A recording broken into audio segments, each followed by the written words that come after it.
Is it possible for the Texans to win their fourth toughest game of the year? Yes. I've just got a bad feeling about this.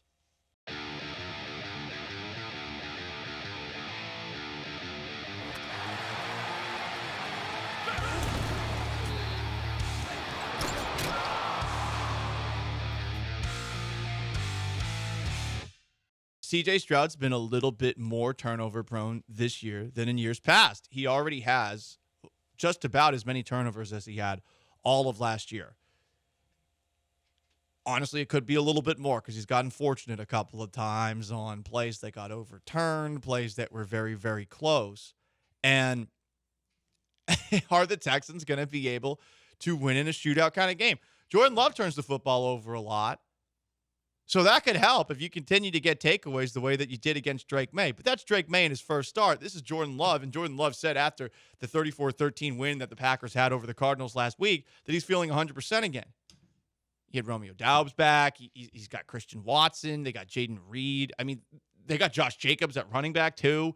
And this team, the Texans, have struggled against the run in certain aspects, and now they're not going to have Mario Edwards. This is a lot adding up to a bad matchup. And sure, they can overcome it, as Rare Candy points out on our Twitch at ESPN 975, who has the better quarterback. More times than not, the better quarterback wins. Sure, but it's a road game against a team that just seems to have a good matchup against you. How could you win? Get in the red zone. Don't kick field goals. Did you know the Texans have the number one red zone offense? If only they could effing get there. Seems like every single week they're marching down the field a lot, and then all of a sudden they get these moments where they get stalled, either due to penalties or a run up the middle that had no effing chance. Bobby? I mean, Bobby Slowick did say that something happens between the 50 and the 30 where they struggle.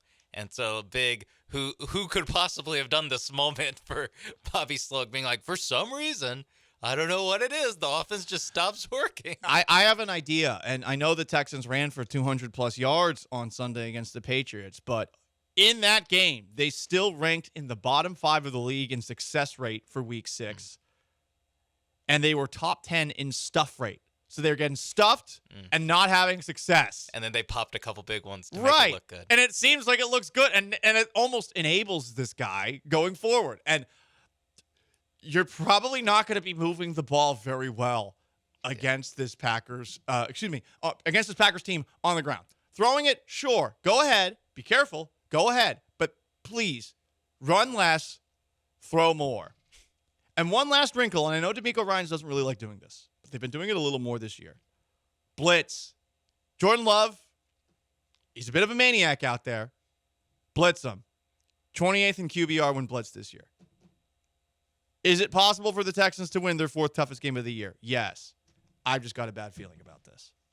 If you got good feelings about it, please help me. 713-780-3776 to call. To text, you can join on YouTube at ESPN Houston. You can join at Twitch at ESPN 975. Ask Gallant anything Friday. Junior Broncos asks, going back to yesterday where we talked about protection and how CJ Stroud and the Texans are going to need to protect the ball. Have you ever not used protection when you're going, I would say that more often than not, I have used protection. And it's very rare when I haven't. However, I have occasionally. And I feel like everyone has occasionally. Luckily, no children that I know of. We shall see. That'd be really funny. 10 years from now, someone knocks on the door. Pa! Pa! They have big, bushy eyebrows. Oh, well, I mean, that's the telltale sign. I got a bad feeling about this. He's Sean Mapes behind the glass. I'm Paul Gallant. It's Gallant and George, no Joe, just Paul. Coming up next, it's a marquee game. It means we get Cougs legend Jim Nantz, but it also means the return of the Romo-gasm. I can't wait for that. I'm more excited for that than for football. Stick around. You'll hear some Romo-gasming next on Gallant and George.